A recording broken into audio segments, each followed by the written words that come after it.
Okay, so in this next lesson, what we're going to cover is labeling and referencing. To this point in our article, we've already added we've added a single figure, a table, and a bunch of equations. And now we can see how do we label these different items, and then we can reference them from within our text. And we'll also take a quick look at how to add hyperlinks and email addresses. So let's jump back to Text Studio, and I'll just zoom out of the page we've just created, add a page break and a new section, and we'll call this one labeling and referencing. Yeah, labeling has one L, I think. And I'll give it, or no, we won't add filter text. We'll write the text that references the equations. Okay, so there's a few things that we will look at how to reference here. So in order to reference something in LaTeX, you use a command called ref. You can use this command to reference many things.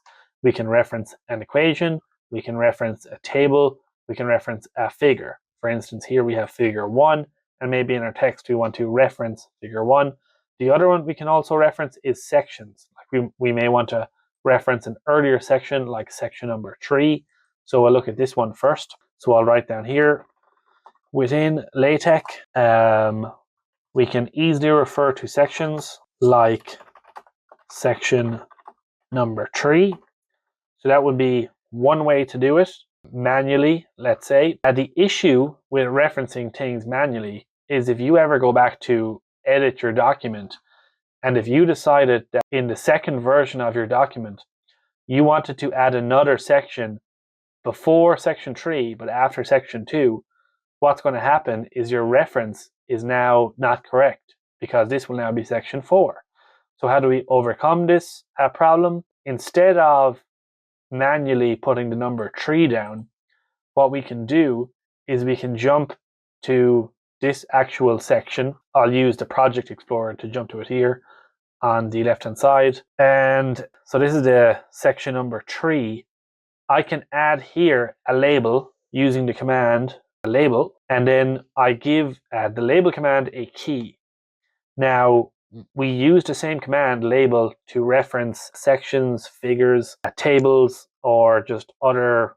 You can kind of label anything you want in your own document, like you can label a certain environment if you wish. So as a result, the best practice when it comes to naming the key is, if it's a section, we put down the word sec, S-E-C, and then we'll put down a colon, and then we'll just name it. And the best thing to do here is just something that it's easy to remember. So I'll just name it the actual title of this section, which was sectioning. Okay, and let's also do that for the last one, section text styling. Let's also give this a label. It must be, a label with a unique key. So this must be unique, so we can't use the same key. So I'll put down here text underscore styling, T-Y-L-G. Okay, and now what we do down in the new section we're adding, where we have section number 3, instead of putting the number 3, I can use a command called reference, and for short it's just called ref, so it's \ref, and then I add that key that we defined earlier. So within this now I can put the key, and you can see here the keys actually pop up. So I can choose to reference either the text styling section by inserting this key, or the sectioning section by entering the other key. So let's reference section number 3, which is this key here. And if we build this, let's see what happens. You can see that the command ref is replaced by the number in the section. And the great thing about that is, if section 3, if we add a new section and it becomes section 4, this will automatically be updated. So that's the really useful thing about labeling and referencing, and it is critical when you're making larger documents to do it this way. Otherwise, making changes will create just a sprawl of errors within your document. Now, the other thing we'll do here is we'll use the same 2 equations, but instead of labeling and referencing a section, we can use the exact same commands to label and reference a figure. So you can see up here we have figure 1. If we want to reference that figure in the text, all we do is jump to where it is in the LaTeX code, which is here, this figure with our bear. And then within the figure environment, so this is the figure environment here, enclosed within the begin figure and end figure, I just add a label. So I go \label, and then I give that label a unique key. And again, good practice here is I'll put fig and then forward by just some unique key. So let's put it as Bear learns LaTeX. I normally put it like similar to the actual name of the PNG. Even I guess putting underscores for the other one, so we'll keep it similar. So Bear learns LaTeX. And let's jump back down to here to the text where we want to actually reference the figure. So this is figure number 1. And we've written within LaTeX, we can easily refer to sections like section number 3, put comma, or we can also reference figures like \ref. And then there you see it will pop up for you, ref. And then within the parentheses, or I can even put down the 2 curly braces. And here, I know I want to reference a figure, and I'm putting all the keys as fig : so I can just put fig, and it pops up.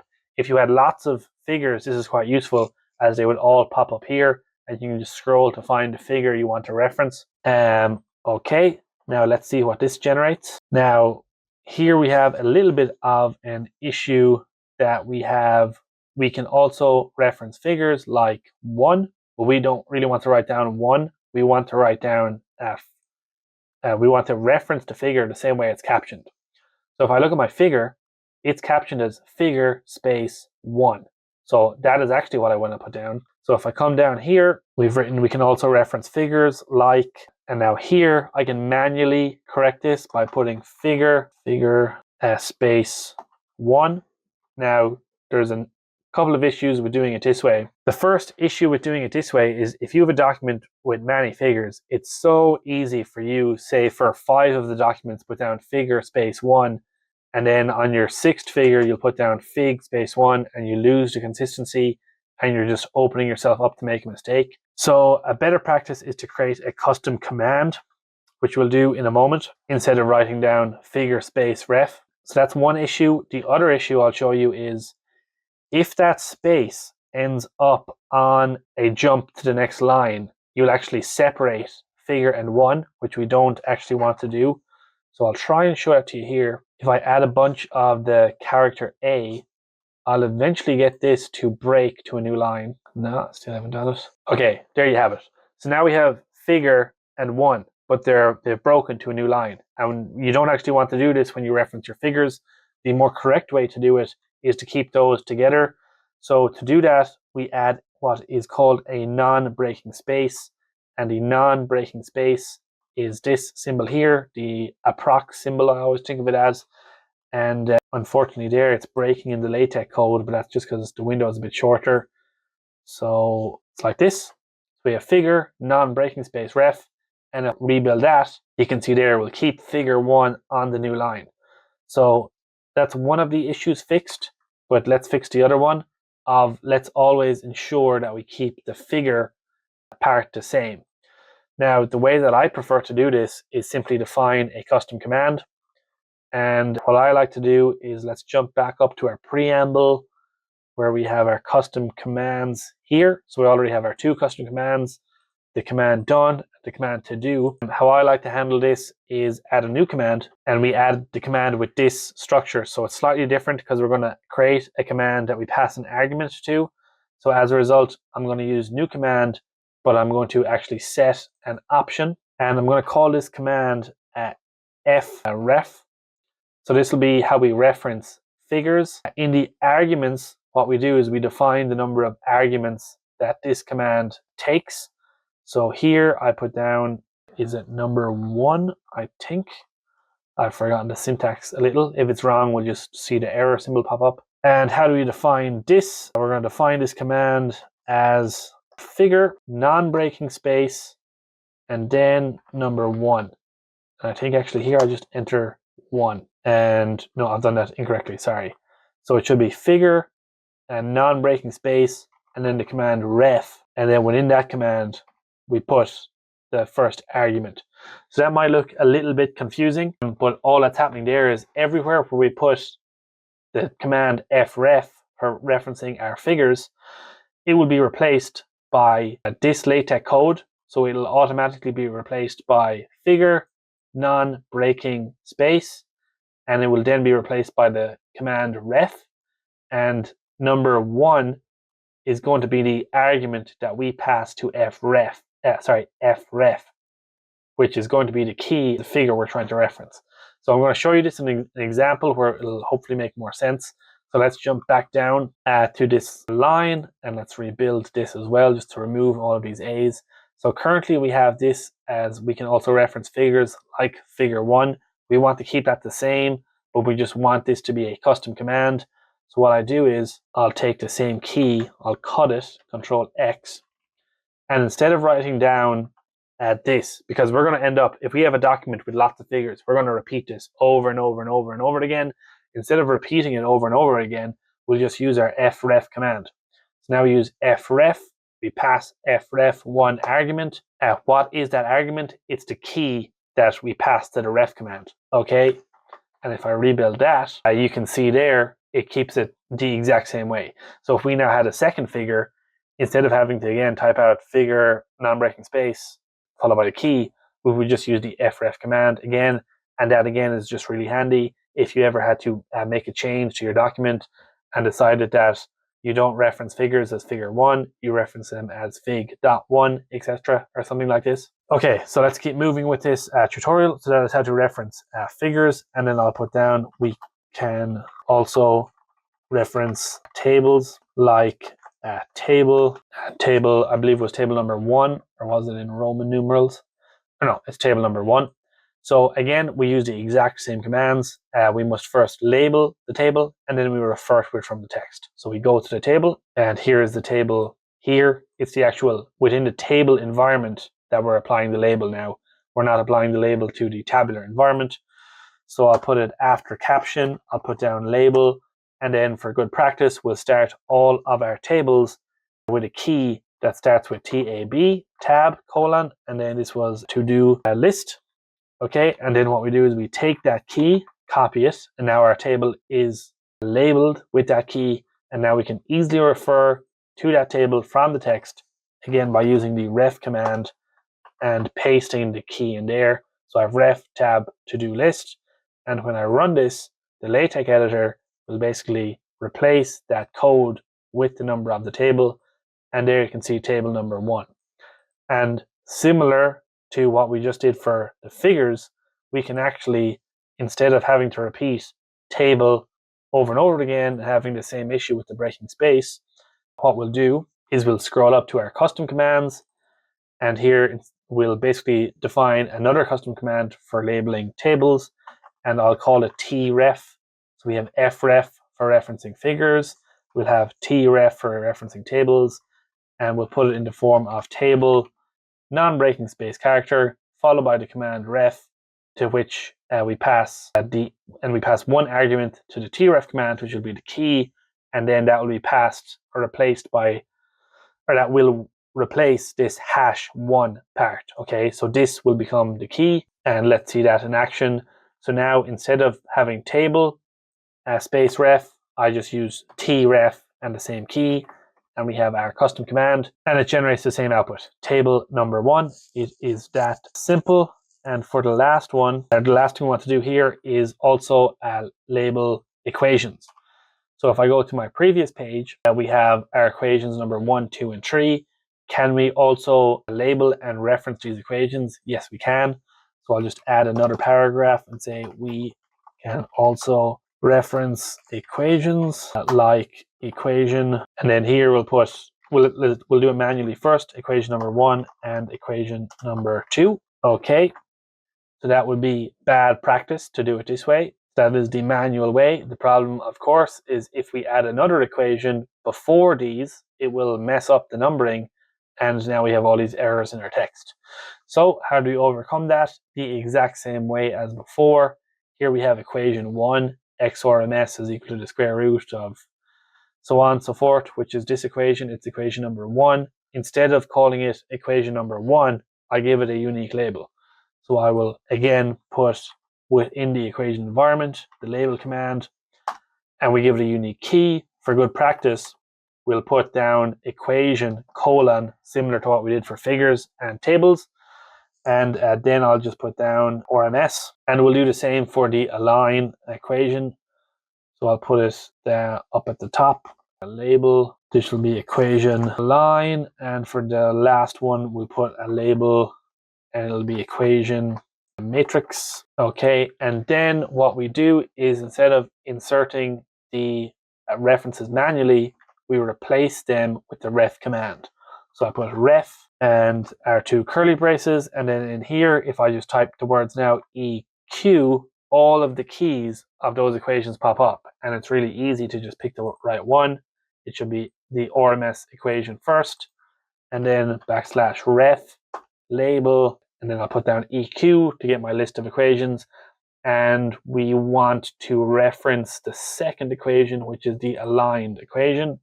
And if I build and run this, hopefully that works correctly. And there you can see we get the same result. So we can also reference equations 1 and 2, or I could change this to be the matrix equation, and then it will reference equation number 1 and 3, hopefully. Okay, so that's how to reference equations. And we could also do a similar thing here where we define a custom reference for equations. So I'll quickly show you that as well, because it's just handy to know how. So if we wanted to do the same as we've done before, we would put new command, and sorry, I've messed that up. We put new command. We want to pass an argument to this command, so then we must define it as follows command args definition. The command is going to be for referencing equations, so we'll call it eref, and then we're going to pass the command one argument, which will be the key used to label the equation, and then we'll define it as we want to reference equations as the number of the equation enclosed within two regular brackets. So let's add first two regular brackets. So every time I use this equation, it'll be replaced now by the two regular brackets. But what's inside in those two regular brackets, it's the reference. So I'll put down ref, but it's the reference of the equation that of the equation we are looking to reference. So to define that, we put down the ref command and the key, but we're going to pass the key to our new command as an argument. So then what I do is I put down hash number 1 to say put the first argument of the eref command here within the definition of the command. And if we jump back down again to the actual equation, I don't have to put the two regular brackets every time. I can instead use the command eref, and same thing over here, delete, and I'll just put down eref, and eref will automatically put those brackets for me. So there's kind of two ways of doing that. You can use the custom commands of fref, eref, tref, or you can use it by figure space ref and then the key of the figure. If you get me, you have two options. The next thing that we'll quickly look at here is how to add hyperlinks. So we'll put down another paragraph. We can also add hyperlinks. To add hyperlinks, we use a command called href. So you put \href, and it should pop up. I guess it doesn't pop up. Oh, sorry, it doesn't pop up because we need to add a package to use this command. So let's first add the package. So I'll come up here and we'll put use package, and the package that we are going to use is called hyperref. Okay, and now once we've added to hyperref package, and we'll build it as well to ensure it's actually installed on our system, and we get this little pop-up window, we'll click install, and install, and install. Will be another one more, and another one, install, and install. So when you get those multiple installs, it's just because there's a bunch of packages are nested within this package, or it's like that package is dependent on these other packages. So as a result, we actually have to install a whole bunch of stuff to be able to use the hyperref package itself. So I'll just keep clicking install until it works. I'll get rid of this, always show this dialog, install. And then what we'll do here is we'll put down href. And now you can see when our package is installed, it will pop up in the suggested commands. And for href, we'll define it as URL followed by text. We'll just use Google, so http:// www.google.com, and then the text we'll just put down Google, and we'll save that, build it, and see what we get. And now we have our hyperlink. So if you click on that hyperlink, it should bring you to open your browser and go to google.com. Now we can also see that by default, that is enclosed within this box. So that can be handy to show you where the hyperlinks are. You'll also notice that when we add the hyperlinks package, it will also highlight all of the references, which can be useful because when you click on number 1, it should bring you to that actual reference where it is in the text. So that can be very useful. What I am never a massive fan of is just the red box around it. Now we can change that up here in the hyperlink package by setting some options.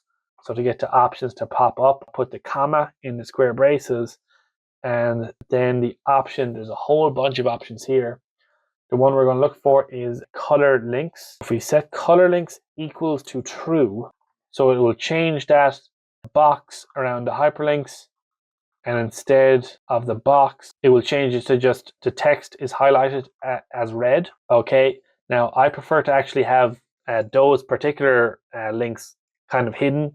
So the way to do that is we set a second option here, and the option that we set, it is called link color. So there's link color and there's URL color. So if I scroll down, I'll eventually find it, link color. So the link color is the color of all those red references in the table of contents. So I'm going to set this as black. And then the other one I'll change is the URL color. And you can see it there pop up, the URL color. So by default it's purple, but let's say I change it to blue. That means that the URL color, which is the color of the Google text down here, that will change to blue. And the color of the references, the hyperlinks that are currently in red, will go to black. So if we rerun this, and now we see our table of contents is black, but it's actually hyperlinked. So if I click on a given section, it will jump to that section. For instance, clicking on the table section, we go to the table section. And if I come down here, these numbers are still hyperlinked. So if I wanted to go to table 1, I just click on number 1. And if I wanted to go to google.com, I can just click on the hyperlink, basically. So that is the hyperlink. The other one I'll quickly show you is you can also reference emails. So we'll do that with a new paragraph, and we'll say we can also reference emails such as, and here I can again use the href command. And the way to do this is for the URL, we put down mail to followed by the email. So I can put down rob@innovedacademy.com, and the text, this will be the actual text. So I'll put down my email, and if we run this, that will be a hyperlink to an email. So if I click on that, what should happen is it should open a new mail in my computer's default browser, which I think is Outlook.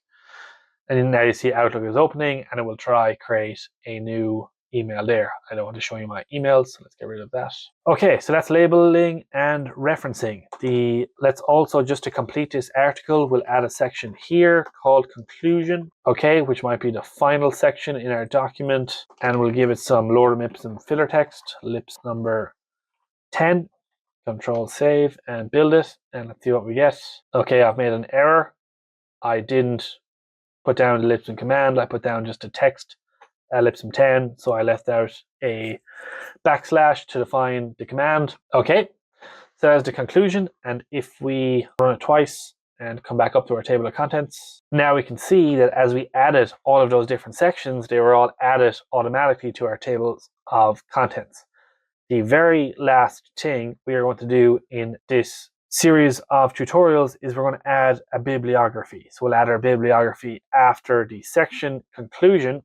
So I'll pause this lesson here, and I'll see you in the next one.